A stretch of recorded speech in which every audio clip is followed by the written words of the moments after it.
So I'm currently behind the wheel of a 2021 Genesis GV80, and I wanted to showcase how to replace the battery in your key fob. So first off, grab your key fob, and you're going to need a flathead screwdriver or some sort of flathead to pop the backing off. So I have a little titanium flathead.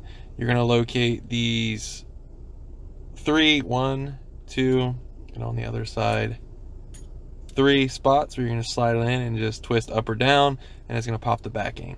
So slide your flathead in and pop. You should start to hear audible pops. So another side, pop, other side, pop, and just go back so it all pops off.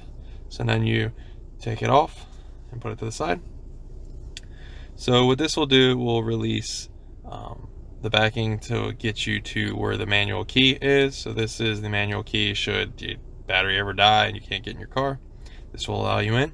You're going to need a little screwdriver to undo these 2 screws, and the battery is hidden under here.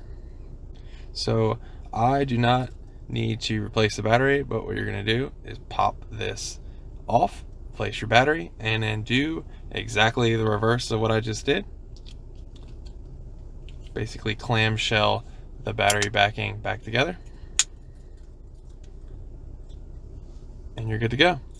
So after you replace that battery, you will not need to code the battery or the key fob to your car. It will remember that it is your key. You just were replacing the battery.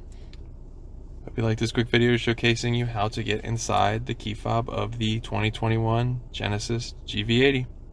Thanks for watching.